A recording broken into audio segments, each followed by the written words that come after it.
Hello friends, chalo. So welcome back.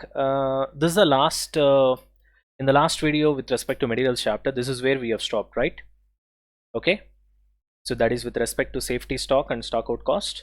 So if reorder level is high, your safety stock also will be high. Your holding cost will be high, and your stock out cost will be low. Obviously, when your safety stock is really high, then your stock out chances probability of having stock out is very less. Then obviously stock out cost will be low. Similarly, if your reorder level is very low, it means that your safety stock is also low. It means that your holding cost is low because you're holding less number of units, and the probability of stock out will be very high. So obviously stock out cost will be very high. Okay. Chalo. Now let's solve this particular example. Now here you have used a word called DDLT. This is nothing but demand during lead time. So what do you mean by demand during lead time? Very simple. Say for example, you know that lead time is the time taken by the supplier to supply you the raw materials from the day it has been ordered by us, right? Say for example, lead time is 5 days. And let's say your consumption per day inside the company is 100 units. Okay. Then what's going to be your demand during lead time? Demand during lead time is nothing but lead time is 5 days into 100 units per day, which means your demand during lead time will be 500 units. Very simple. It is nothing but lead time into consumption per day, or it is nothing but lead time into demand per day. Are you able to understand? So nothing much to be really confused over here. So demand during lead time is nothing but consumption into lead time. Okay, consumption per day into lead time, or demand per day into lead time. Okay, chalo, let's finish off the remaining. A dealer has observed the distribution of demand during lead time in respect of certain brand of washing machine as given in the following problem. So you got demand during lead time, different units. It can be 4, 5, 6, 7, 8, 9. Respective frequency is also given. So frequency is given means you can convert this frequency into what? Probability. Okay. So what else? Carrying a washing machine unsold during the lead time is known to cost 50. So that is nothing but carrying cost. Okay. Holding cost. While the stock out cost in the form of lost profits etc. is estimated to be 200. Using these data, determine the safety level, which is nothing but safety stock, that would involve minimum expected cost. That is the question. Okay. So I'll give you a minute of time. You guys just try to read the question, understand the question. Once you're done with that, we'll start solving. Okay. Read the question, guys.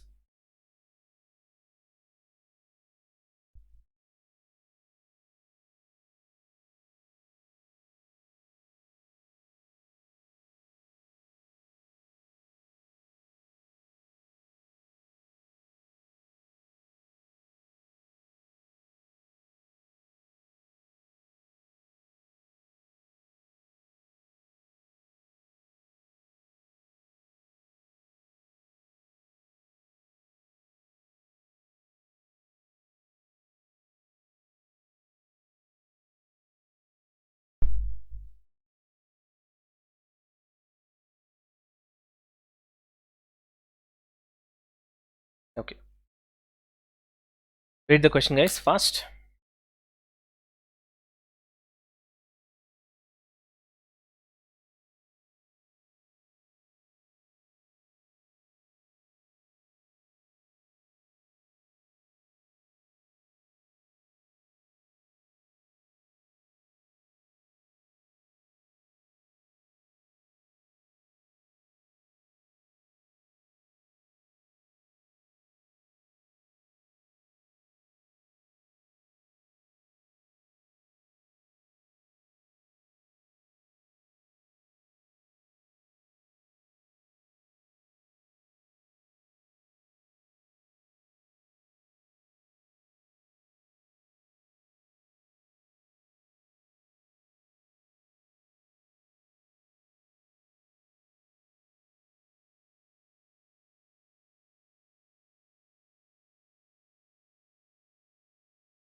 Right, friends, done with your reading? Sure. Okay, let's solve this particular example. We'll try to learn a concept from this as well. Okay. Just a second, guys.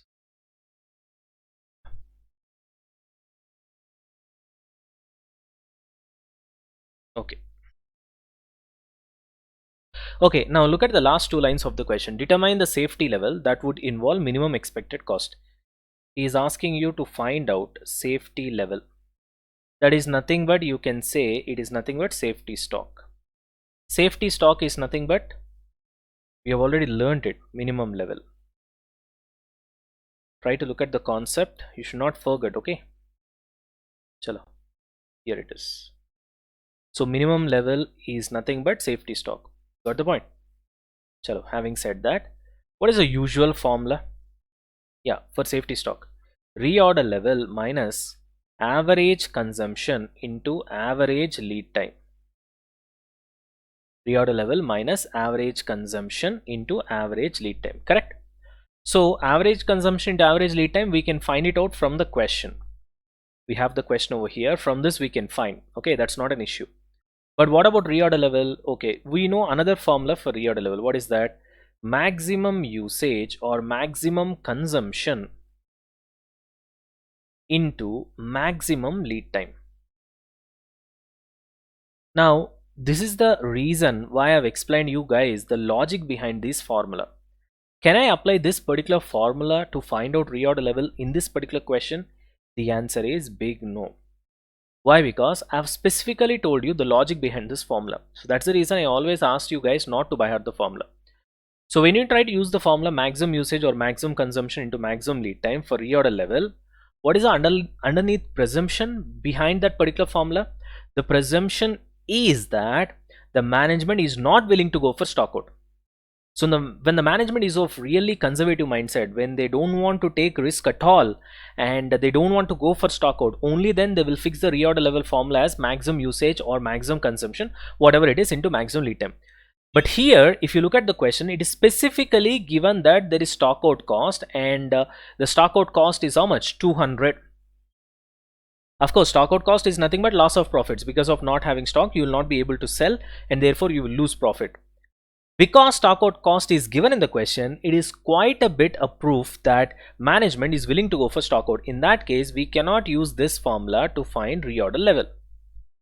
ये तो हो गया. But without finding reorder level, I cannot find safety level. That is nothing but safety stock.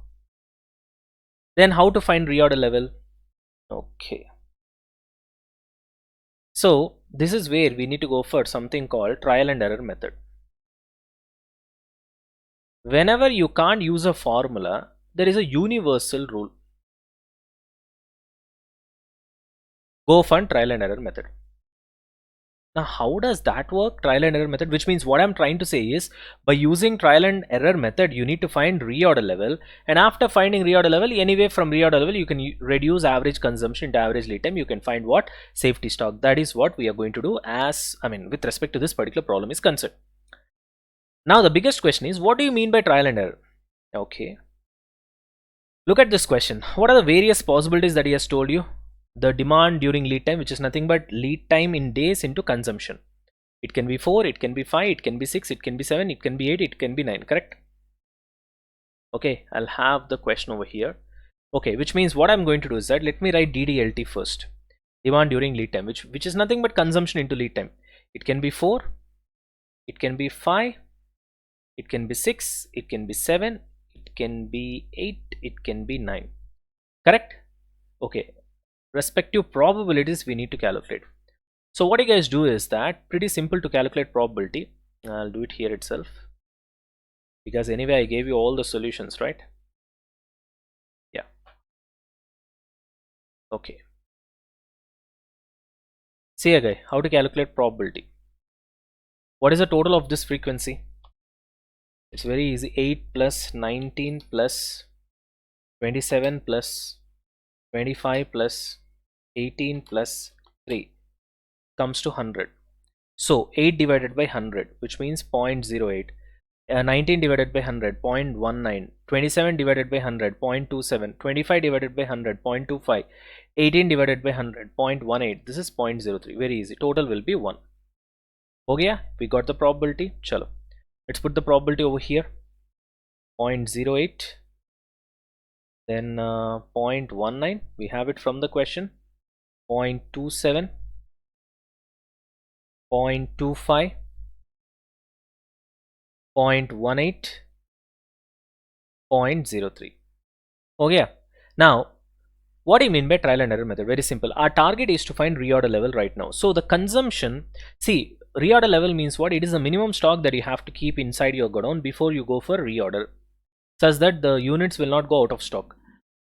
Now, the different possibilities of consumption during the lead time, it can be 4, it can be 5, it can be 6, it can be 7, it can be 8, it can be 9, which means reorder level also can be 4, 5, 6, 7, 8, 9. Are you able to understand? Normally, if company is not willing to go for stock out, then simply reorder level is equal to maximum usage into maximum lead time. Now, maximum usage into maximum lead time is readily available in the question. It is nothing but 9. Maximum consumption into maximum lead time. That is nothing but maximum DDLT, which is nothing but 9. You need not calculate anything. It's directly there in the question. But because there is stock out, yes, I need to calculate. What is the methodology? Trial and error. Means what? Try and error. Means when there are 1, 2, 3, 4, 5, 6 different types of consumptions possible during the lead time, then 6 different types of reorder level, I'll keep it with me and I'll try all those levels. At one particular level, the cost will be minimum and that will be my answer. Got it? Anyway, now see here. Your reorder level is 5, which means you have 4 units of stock with you when you're going for reorder. And exactly during the lead time, how many units are getting consumed? 4, which means there is no stock out, there is no safety stock, which means there is no extra stock, there is no stock out as well. Okay, next. Reorder level is 4 and the consumption during the lead time is 5, which means 1 unit extra consumption is going to happen. Of course, it cannot happen, which means there is 1 unit of stock out. 1 unit of stock out means look at the question and tell me what is the cost for stock out? It is 200. So 1 unit, so therefore it is 200. You got the point? 6 means 2 units, which means 400. 7 means 3, 600. 800. 1000. Okay. Kya re aisa what? Okay. Now the question is, we need to calculate expected cost over here. How to calculate expected cost? Now please try to understand one thing. How did you get 200 over here? This 200 you have got because of DDLT 5, correct?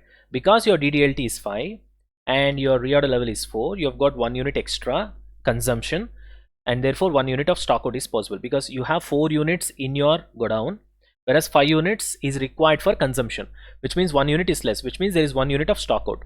That's how you have got 200, which means because of 5 you have got 200, correct? And the probability of 5 is 0.19, which means the probability of incurring 200 rupees cost is also 0.19, which means I cannot add 200, 400, 600, 800, 1000 directly to find out the expected cost here.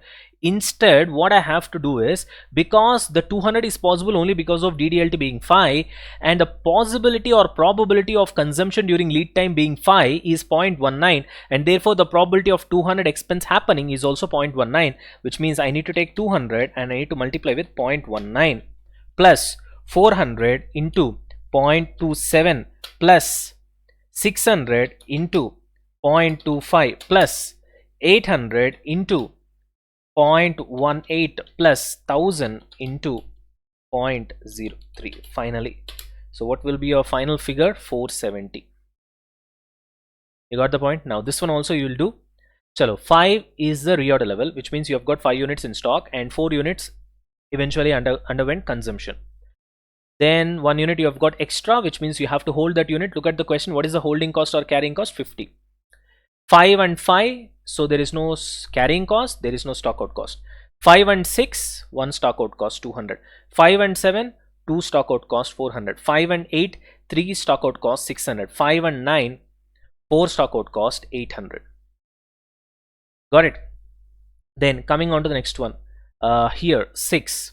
Okay, what about the situation over here? 6 is the reorder level and 4 is what? DDLT, which is nothing but consumption, which means 2 units you have got carrying, which means 100. 6 and 5, 1 unit carrying 50.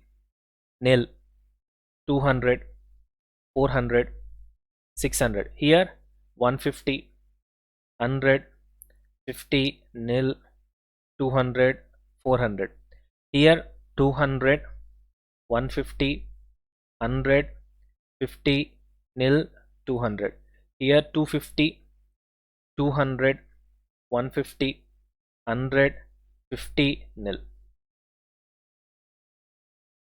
Got the point? Now same level of calculations. 50 into 0.08 plus 200 into 0.27 plus 400 into 0.25 plus 600 into 0.18 plus 800 into 0.03. So it comes around 290. Like this you can calculate numbers for all the rest. Already I've calculated the same over here. As you can see, 157.5, 92.5, 90 and 132.5. Finally, out of all this you have to select whichever is low, because that is what he has asked you in the question. Determine the safety level that would involve minimum expected cost. So where do you have minimum expected cost? Here it is 90, which means your reorder level has to be how many units? 8 units. You got the point? Next, you can calculate average DDLT. How to calculate average DDLT? See, as I told you here, what is the formula? Safety level is equal to reorder level minus average consumption into average lead time. Reorder level already just now we have calculated, which is 8. Then minus average consumption into average lead time is nothing but average DDLT. Average consumption into average lead time is nothing but average DDLT. Now how to calculate average DDLT? Very simple. Look at the information that has been given in the question. DDLT is given. Frequency has been converted into probability, which means 4 into 0.08 plus 5 into 0.19 plus 6 into 0.27 plus 7 into 0.25 plus 8 into 0.18 plus 9 into 0.03 will give you average DDLT, which is 6.35. Finally, same formula. Safety level is equal to reorder level minus average DDLT. You got your answer, which is how much? 1.65 machines. So what is the new thing that you guys should have learned from this sum? That is, whenever reorder level or safety level has been asked, we cannot blindly use the formula. We need to understand the logics behind the formula. Got the point? Normally what students will do is that, okay, safety level has been asked, which is nothing but reorder level minus average lead time, minus average consumption into average lead time. Reorder level is nothing but maximum consumption into maximum lead time, which is 9. So therefore 9 is the reorder level, minus average consumption into average lead time is nothing but average DDLT. They'll try to find out the answer, but 9 is wrong. So therefore I've explained you the logic behind the formula. So the logic was, you can use that formula only when management is not willing to go for stock out, which means that particular formula, which is reorder level is equal to maximum consumption into maximum lead time, can be used only when management is not willing to go for stock out. So that one thing you got to be clear. Done? So that's one important thing that you guys need to learn from this particular question. If you're done with it, we'll move on to the next one, guys.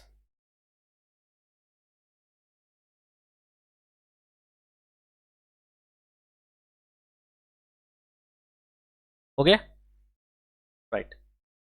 Next, the next concept is going to be issue valuation. It's a very simple concept. We'll finish it off pretty fast. Okay, chalo.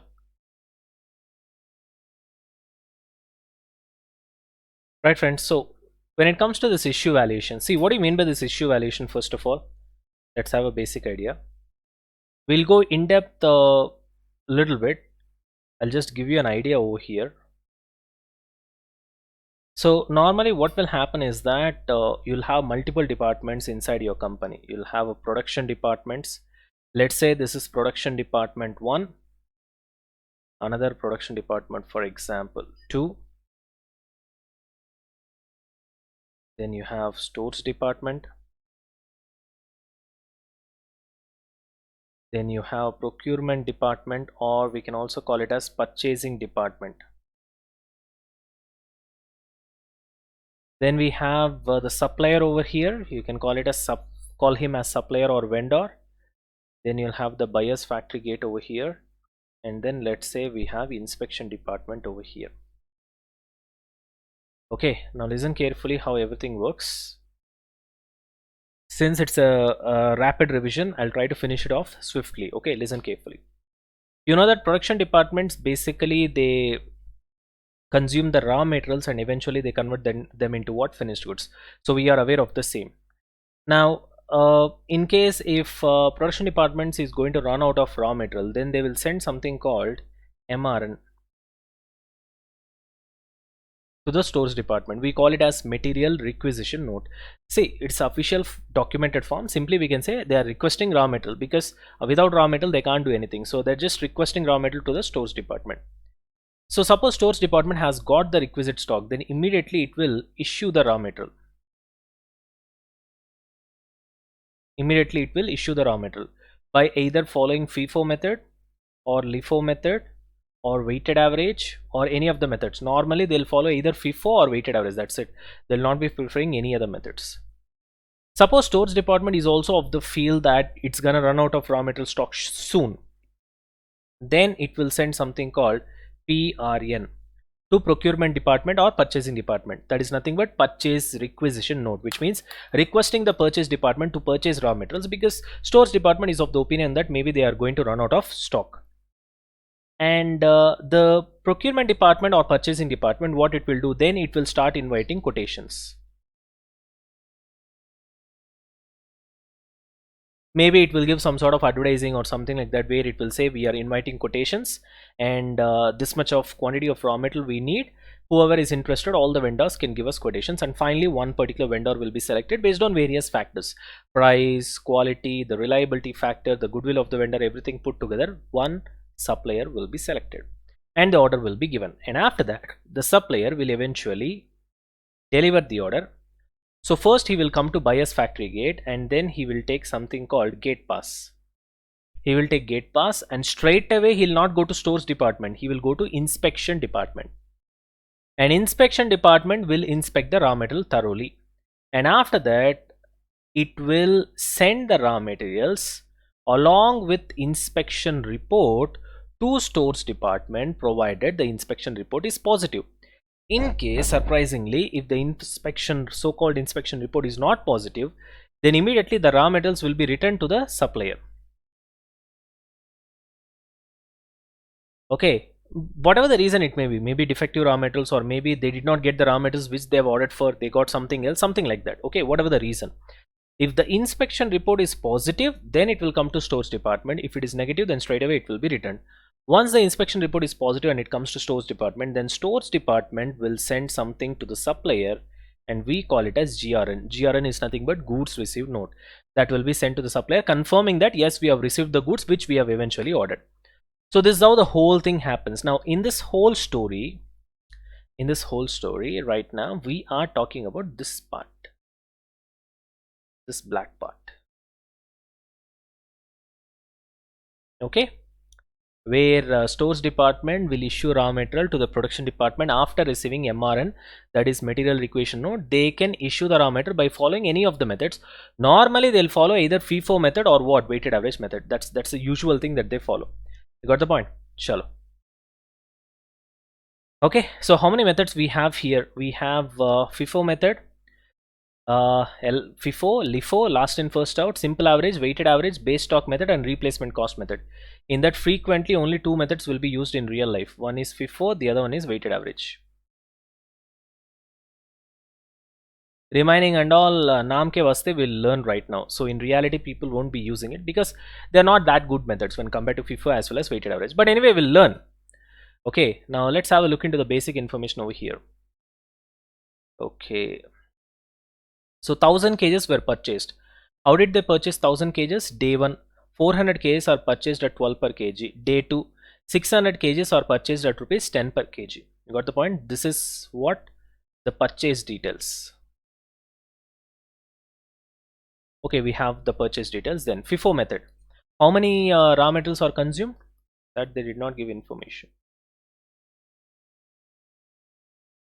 They've issued 800 kg of raw material for production. Okay, this is the purchase details. So FIFO method means first in first out. So first in first out means you have consumed how many units? 800 units you have consumed, which means first what will go, which you have purchased first, 400. So first 400 units will go.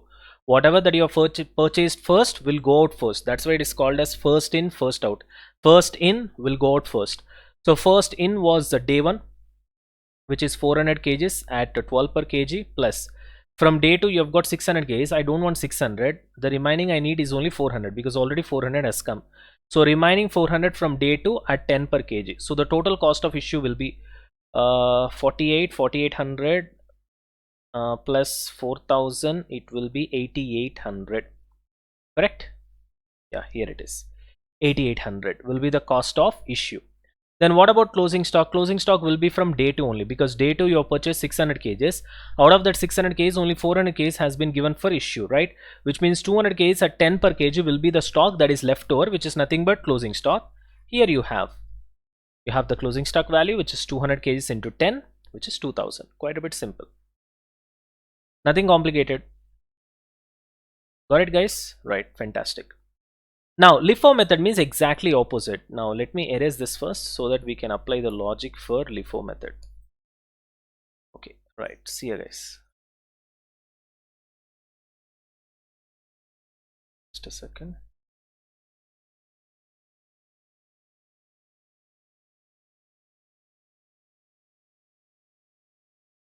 Okay, LIFO method means the logic is very simple. Last in, first out. 800 units you have consumed. So first what will go?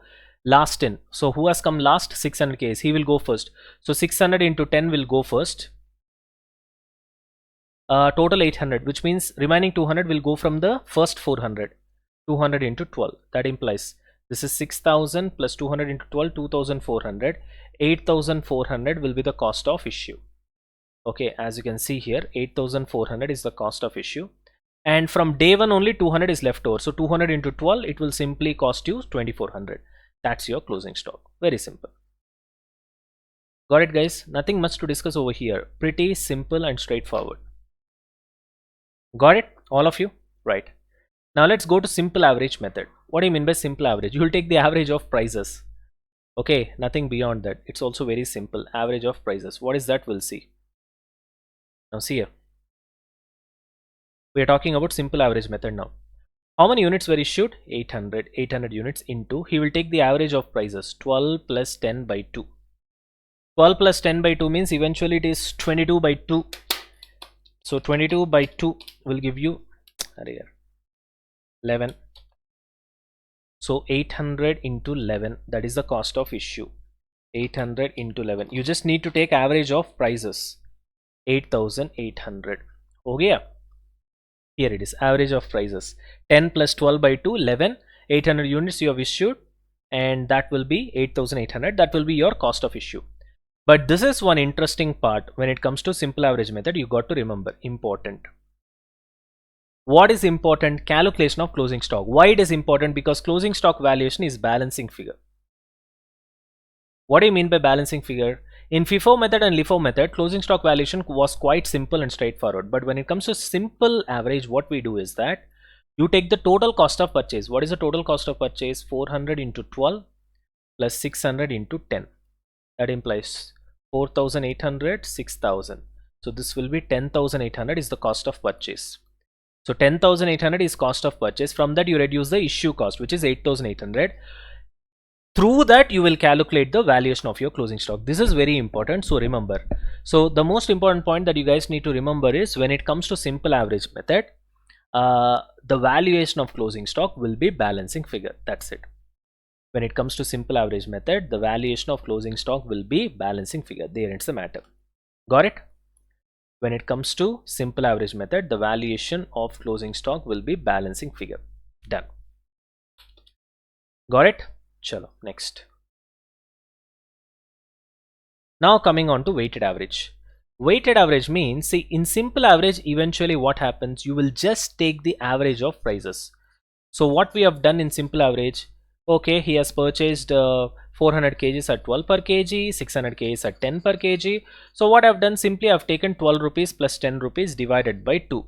I've got the average price as 11 rupees. And you have issued 800 kgs of units, so 800 into 11, straight away you have got the answer. But when it comes to weighted average, that's not the case. You will take the weights as well. What do you mean by that? See here, how to find weighted average price. Weight, which is 400 kgs into price, plus weight, which is 600 kgs into price, divided by total of the weight, which is 1000. 1000 kgs only, na? Right. So 400 into 12, which is 4800 plus 6000, that will be 10,800 divided by 1000. You get your average price, which is 10.8. Okay, here it is. 10.8 is the average price. Once you have got the average price, it's very easy to calculate weighted average method. How many units you have issued? 800 kgs. Directly multiply with the weighted average price, which is 10.80. Straight away you have got 8640 is your cost of issue. Then what about closing stock? How many units are left in closing stock? 200. Straight away multiply with weighted average price. Directly you'll get the answer. So it is very easy actually. Once you calculate weighted average price, weighted average method is the easiest. But simple average method is not like that. Calculating simple average price is easy. You multiply that with number of units issued, you will get cost of issue, which is 8,000. But calculation of closing stock will be a little bit tricky over here, because closing stock valuation is nothing but balancing figure, which is nothing but total cost of purchase minus the valuation of issue over here based on the average price. So you got to be careful when it comes to closing stock valuation with respect to simple average, because it is balancing figure.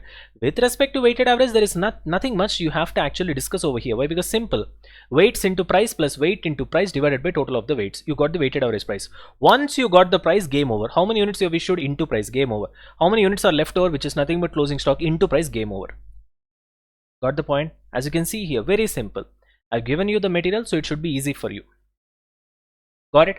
Okay. Now coming on to base stock method, it is pretty damn boring and unimportant method, but still we'll just know. So base stock method is nothing but FIFO method. The only difference is that in FIFO method, every unit will be participating. In base stock, what you will do, certain units will be kept aside as a base stock, and remaining units you will issue by following FIFO method only. That's the only difference.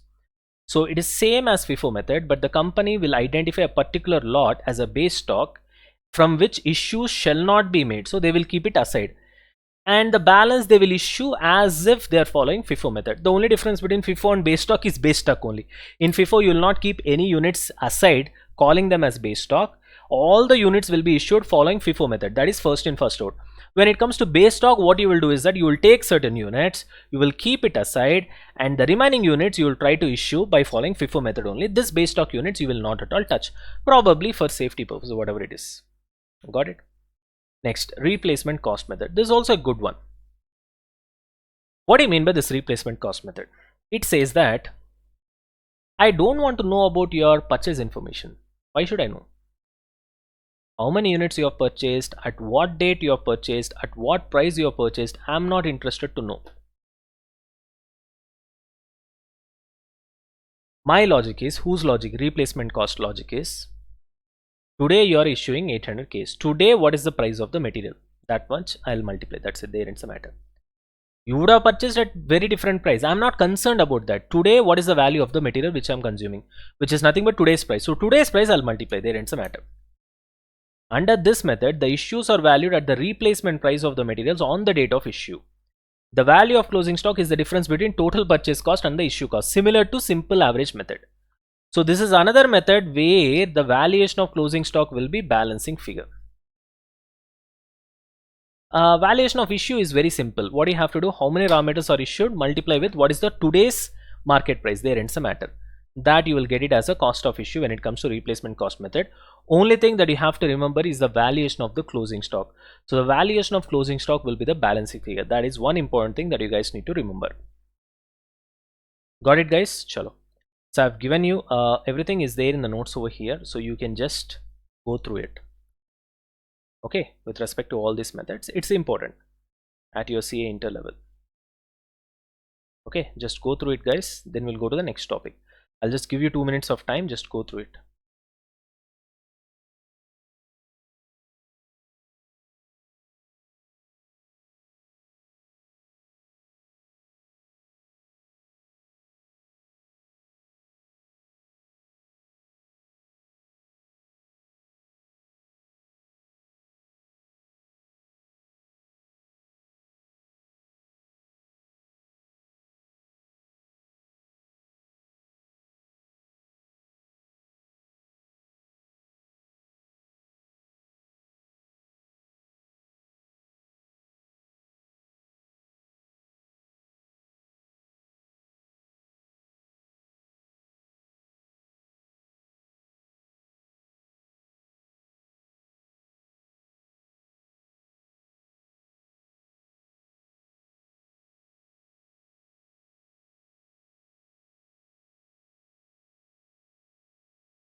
Okay, done with your short revision, guys.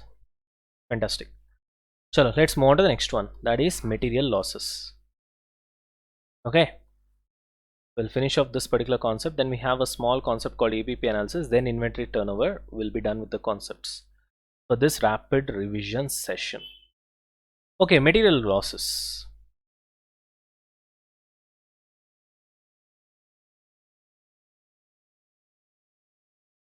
Now let's try to understand what do you mean by the word material losses. First of all, what do you mean by the term loss?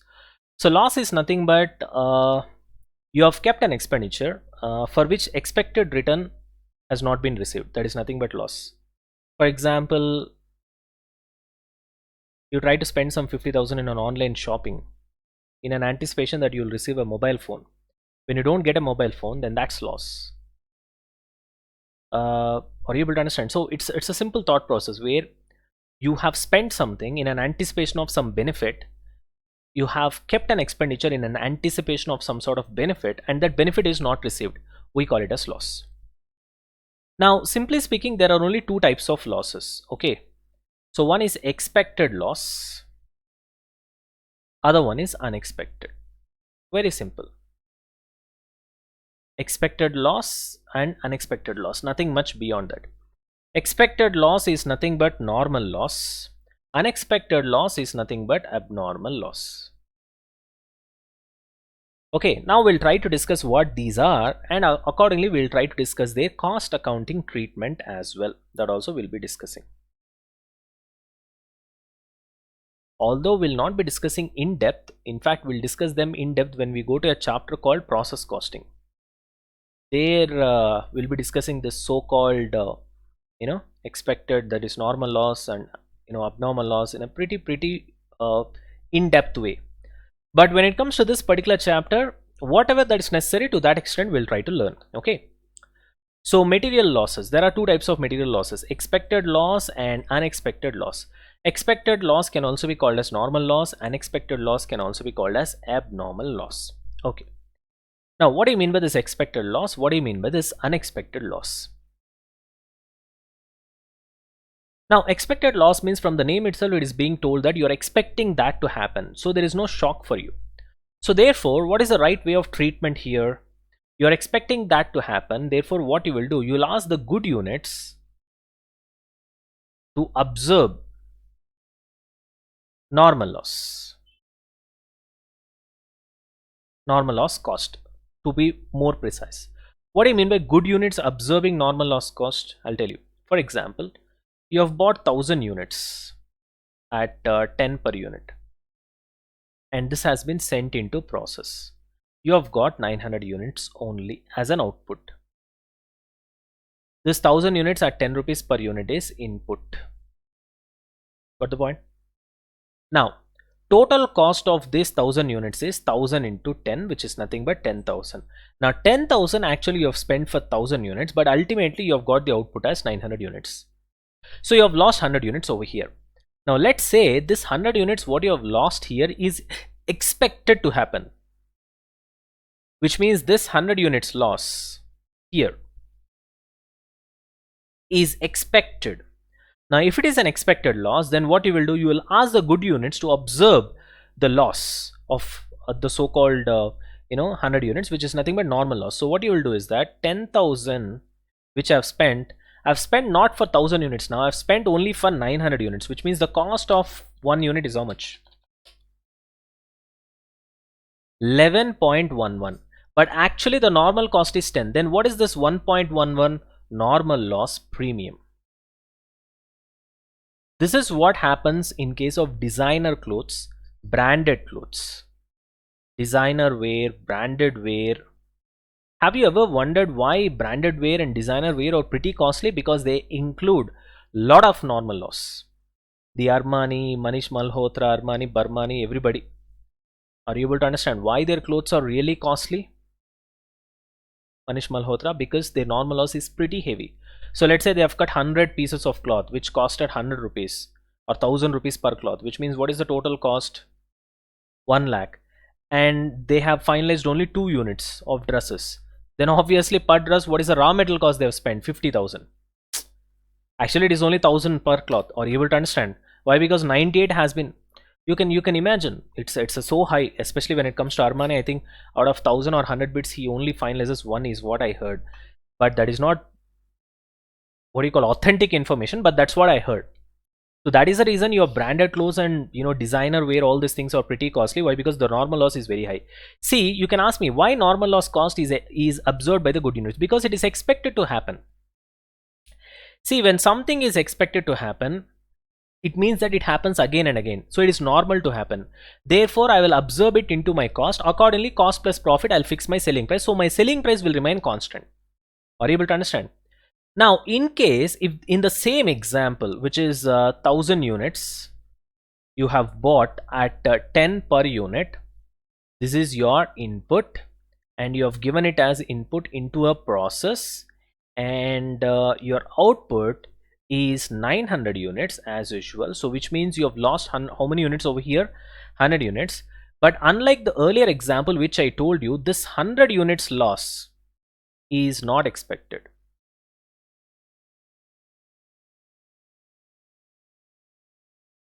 This 100 units loss is not expected, which means it is abnormal loss. Then what will be the treatment?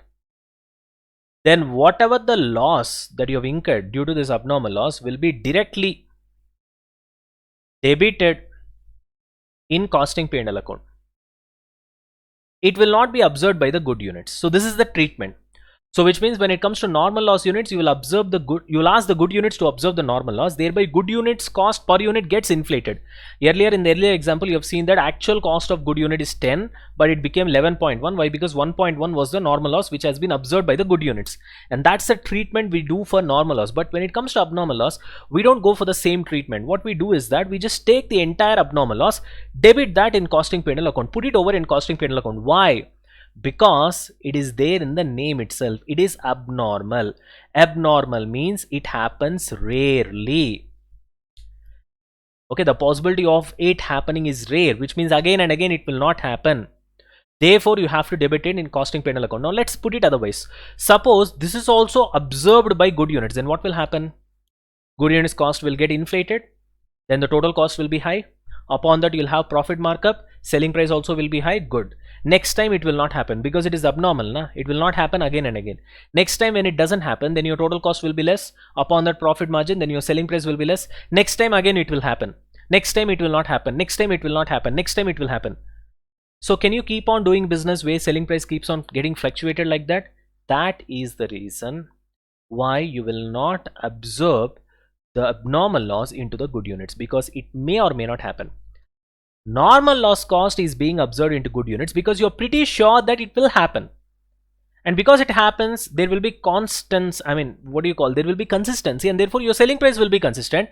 Having a consistent selling price, you can do business. It's not a problem. It will not do any sort of damage for you. Got the point? I hope it's clear. Right. Fantastic. Chalo. That's what I've discussed over here. You can just read it yourself. I've explained you the whole concept with the help of example also. This all example, what you can see here, that's what I've discussed right now. Nothing new. Got it, guys? Chalo. Okay. Now that we are done with normal loss and abnormal loss, what is the next concept we have? ABC analysis. What do you mean by? See, ABC costing is there for you guys, especially in new syllabus in CA Inter. That is a different chapter. That is different concept altogether. That is ABC costing, activity based costing. This is different. This is ABC analysis. It's an inventory control mechanism, stock control mechanism. It has got nothing to do with your ABC. That is, ABC is different. We'll see that later. So what do you mean by this ABC analysis? It can also be called as 70-20-10 analysis. What do you mean by this 70-20-10 analysis? Let's see. Now see here, guys, we call it as ABC analysis. Okay, so what do you mean by this so-called ABC analysis? So ABC analysis basically means you will divide all the inventory stock or inventory that you have in your godown into three categories. What are those three categories? A category, then we have B category, C category. Okay. So A category means they'll have 70% in value,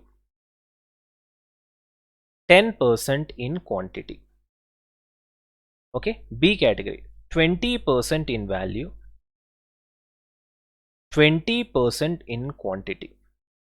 C category 10% in value, 70% in quantity. That's why it is called as 70 20 10 analysis. See, basically what happens is when you have huge amount of units in your stock, what can I say, like 10,000 units, 20,000 units, 30,000 units, it's practically difficult for you to take care of each and every unit in your godown. And even if you want to take care, it will cost you a lot. So practically you can't take care, basically. Got the point? So in that case, what the companies actually do is that they follow these kind of tricks. Now, one of the tricks to control such kind of inventory is ABC analysis, where the entire inventory in your godown will be basically classified into three categories: A category, B category, and C category. Where A category, you will try to put in those items which are 70% in value and 10% in quantity, whereas B category is 20% in value and 20% in quantity. C category 10% in value and 70% in quantity. Got the point? So quite simply, you can easily guess where more importance will be given. Obviously, for the more valuable category of inventory, that is A. Okay, so A category will be given more importance, which means frequent stock taking will be done only for A category items. They will be taken care a lot because it's more in value, and less compared to less importance, less care will be given to B category. C category almost nil care. Here only you'll be having all those nuts and bolts. These kind of stock will be there in C category, so you don't really take care of it. Even if it is lost also, much of a loss will not happen to the company. Are you able to understand? So that way they try to utilize their resources in the optimum manner. That's what I gave you over here as well. As you can see here, A category, B category, C category. A category very rigid control, B category moderate control, C category minimum to zero control. A category, because the value is very high, it will be handled by senior executives. B category neither A nor B, so junior executives. This will be delegated literally to the store staff. Okay. Maximum follow-up will be done for A category. B category, reasonable follow-up at regular intervals. C category, only in special cases they'll do the follow-up, otherwise they'll not do. Minimum safety stock you should keep for A category. Why? Because the value is very high, so it's better to have less safety stock. Otherwise, too much of money will be blocked in the stock, which means too much of opportunity cost will be there. B category, moderate safety stock. C category, you can have high safety stock also, because its value is very less. Even if you have a lot of stock also, less amount of money will be blocked, which means less opportunity cost eventually you will be facing. Got it? Okay, pretty simple. So you can easily remember this concept ABC analysis as 70 20 10 analysis. See, even if you get a question from this particular concept also, very simple. What do you do? Put the value of all the items and put the cumulative value of all the items in descending order or ascending order. Are you able to understand? Listen carefully. If you get a problem in an examination based on ABC analysis, what you have to do is that write all the items A, B, C, D, E, F, G, H, all the items, and put their respective values. Okay, and write them in descending order. Write them in which order? Descending order with respect to their value, and put the cumulative value apart from that in percentages. Okay, then you add those percentages such that it comes till 70% and take them into separate category, call it as A category. Then remaining from that 20% you take, call it as B. Last 10% you take, call it as C. Like that you can easily calculate and figure it out which belongs to A category, B, C. Are you able to understand? Again I repeat, put all the numbers A, B, C, D, E, F, then put their values in descending order, then convert that into percentages and write the cumulative percentage and take the first 70%, keep it aside as A category, next 20% B, last 10% as C. Pretty simple to solve. Got the point, guys? Nothing much to discuss over here. It's a simple mechanism, simple kind of inventory control mechanism. Got it? As you can see here, ABC analysis classifies stocks into three categories. A category items have huge value by quantitatively they are small. So quantitatively they are small. Then highest degree of control should be given as they are more valuable. B category items are moderate in value as well as in quantity. They constitute for 20% of the quantity and 20% of the value as well. C category constitutes stock of low value but huge quantity. So they'll have 70% of the items in terms of quantity, but 10% of the total inventory value. Therefore, lowest control will be given, which is natural. Even if there is some loss happening, theft happening with respect to C category, much of a damage will not happen to whom? Yeah, okay. And forgot to tell you guys, if you want this material, you have to join our Telegram channel compulsorily. If you want to be in touch with us, you better join our Telegram channel, so that I think within another 1 or 2 weeks or 3 weeks maybe, we'll be launching CA Inter Cost and Management Accounting also. Then after that, probably we'll be launching Financial Management. Then we'll be launching Economics for Finance. Okay, that's the plan that we are doing. So the details with respect to those classes and all that stuff will be available. Any sort of communication will be available in our Telegram channel only. So join this particular Telegram channel, PK Sir Class. It's very easy. If you have a Telegram app, just go and search with the name PK Sir Classes, you'll get it. If you don't have a Telegram app, download it and search with PK Sir Class and join it now itself. It's very important. Even this material, you'll find it in the channel only. Got it? So that's very important, guys. That's the reason I gave you that in the material as well. You got it? I hope this is clear. Right, guys? Chalo, fantastic. Let's move on to the last concept over here. Inventory turnover. Okay, now what do you mean by this inventory turnover? First of all, if it is a face-to-face class, generally I'll ask my students, what do you mean by inventory turnover? Okay, so what's gonna be your answer then?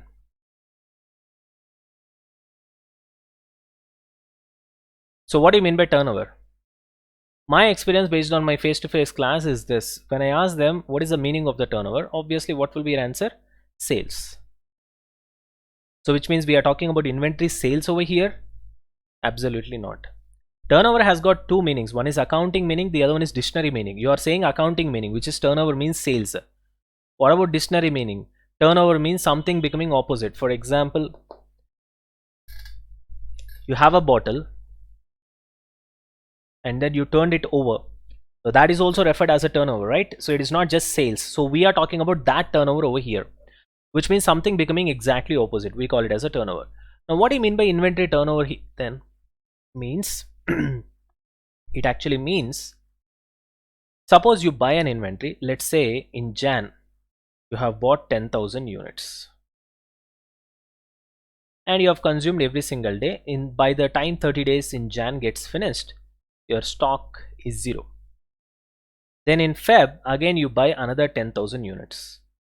At the end of the Feb it becomes 0. In March again you buy another 10,000 units. At the end of the March it becomes 0. In April again you buy 10,000 units. At the end of the April it becomes 0. So now let's talk about the term inventory turnover. This is one inventory turnover. This is second inventory turnover. This is another inventory turnover. This is another inventory turnover. From full to 0, that is exactly something becoming opposite, because 0 is opposite for full, right? This is one turnover. Feb is another turnover. March is another turnover. April is another turnover. Are you able to understand? So from this, how many times a stock will become 0 in a particular year is nothing but turnover. Let's say you have 3 categories of stock, A, B and C. A, turnover is 6 times. Turnover is generally measured in times. Turnover of stock A, 6 times. Turnover of stock B, 12 times.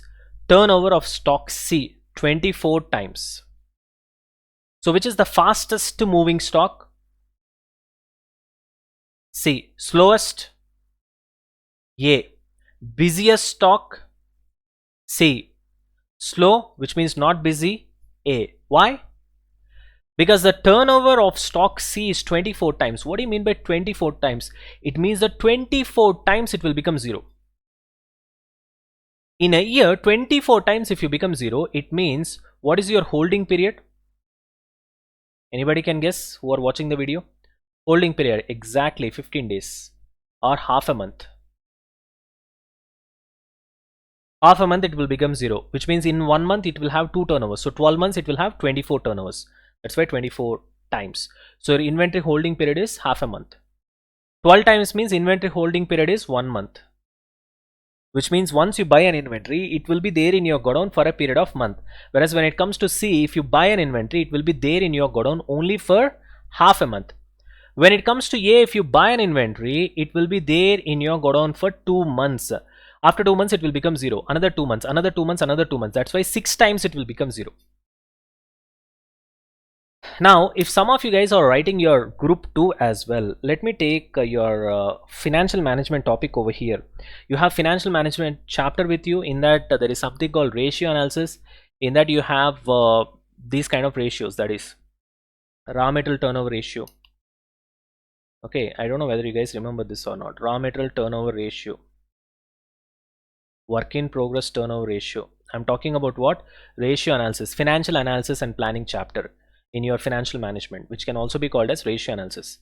Raw material turnover ratio, WIP turnover ratio, finished goods turnover ratio, debtors turnover ratio, creditors turnover ratio,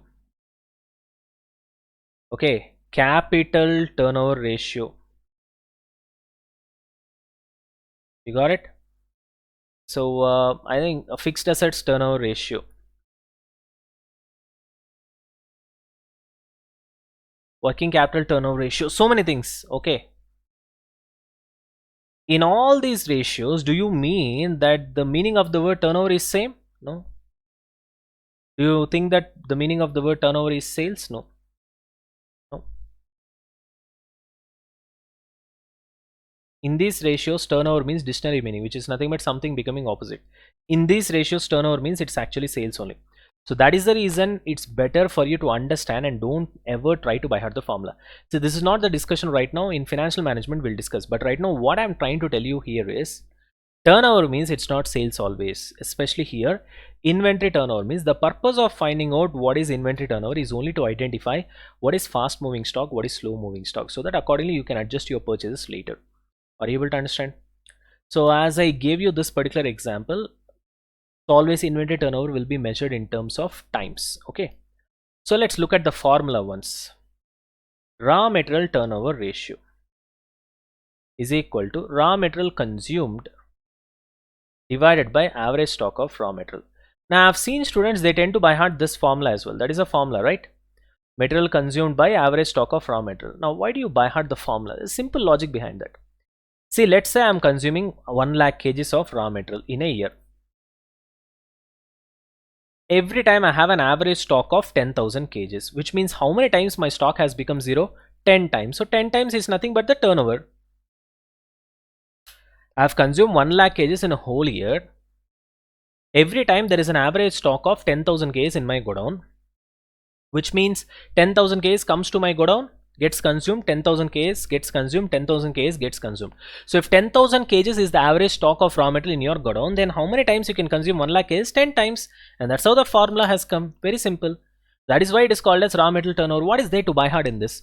So that's why the formula is raw material consumed divided by average stock of raw material. Same logic applies to finished goods turnover ratio also. Now this is raw material turnover ratio, which I've told you. What is the formula? Cost of goods sold divided by average stock. Same logic applies. Finished goods turnover ratio, cost of goods sold divided by average stock of finished goods. Let's say 10 lakhs is the worth of cost of goods that you have sold. Average stock is 1 lakh.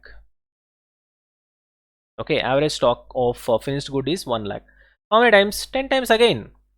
10 times your finished good stock will become 0. It will form, it will become 0. It will form, it will become 0. 1 lakh 0, 1 lakh 0, 1 lakh 0, 1 lakh 0, 1 lakh 0, 1 lakh 0. 10 times is equal to 10 lakhs. Got the point? Understood the logic? You can read the stuff here also. I've explained you everything over here. You got the point, guys? That's it. Okay, so because it's a rapid revision, this is how we have to maintain the speed, Nana. Otherwise we cannot finish up the, what do you call, the concepts and the chapters as well, right? So here I gave you all the simple sums. I think the first 2 or 3 sums we have solved also. First 2 sums we have solved. Remaining sums I'll see. Whichever is really difficult, I'll try to solve it in the next session. Okay, so today we'll wind up. Almost we are done with the chapter. A few things I'll just cover, whichever I feel it's an important model over here, I'll try to cover, and then we'll move on to the next chapter because we have got a lot to cover. Okay, right guys, I hope you guys have enjoyed this session. You also go through these problems. I'll just try to give you guys a homework. Try to solve question number 3 and try to give me the answer. Out of this different tons in number, less than 50, 50 to 100, 100 to 200, 200 to 300, 300 to 300 and above, tell me what is EOQ, which means what is the best quantity to buy where the cost is at its minimum. Are you able to understand? Let's see who will do this sum. Next class I'll try to do this problem. Before that, let me see in the comments section of this particular video how many of you will comment it correctly. As I told you in the previous video also, I want participation. See, participation is very important. Rather than I don't ever see whether your answers are correct or not, because that's secondary for me. Your comment itself matters a lot. Why? Because you have put the effort over there. You tried to answer. That itself is a success. The moment you have put a comment, your answer is right or wrong, it's irrelevant for me. You have put the comment, it means that you have tried. Just like that, you will not put the comment, you have tried something. That itself is a step for success. That's what I believe. Are you able to understand? So take this seriously. I am putting a lot of efforts from my side. So when I request you something, you also put it seriously and put it in the comment section. Because so many of you guys are watching this video. The more you guys comment, what happens is that 14 days of session, I'll try to make it 18 days, something like that. See, it's like, it's a natural human being psychology, that when you know that your students are superb and they're participating, they're surprising you by participating more, by becoming more serious, by studying more, then faculty's natural weakness is that, okay, I want to tell more, I want to tell more, I want to tell more. When students are dull, then automatically the faculty's natural weakness believe, okay, anyway they are dull, why to give them too much, let's limit it here itself. So how much I cover, the way I cover, everything depends on you guys. You are more excited, more participative, more supportive. I've asked you so many guys to share this particular video and something like that. Small helps. It just takes a second for you to share. But we take a lot of hours of efforts to put in the video, right? It just takes a second for you to share. If you do that, it helps us, right? It helps us grow the channel. It helps us reach more number of people. And more number of people will get benefited and they'll comment saying that this particular lecture really helped us. That's happiness.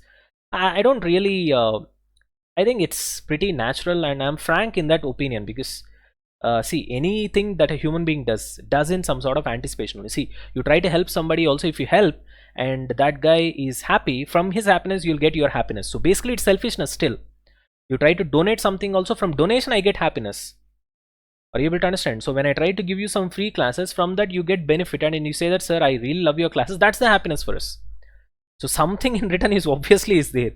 Okay, you got it? Chalo. Anyway, so thank you guys. If you really like the video, subscribe, and as I told you already, share, and definitely solve this sum seriously. You have the material with you, and put it into the comment section. Let me see all the comments before I place another video. And in the next video, if you guys feel that any of these problems are difficult, I'll solve it, but still, if at all I miss something, then you can just comment it and I'll try to put it in the other video. Got it, guys? Right. Thank you so much. Let's wind up this particular session.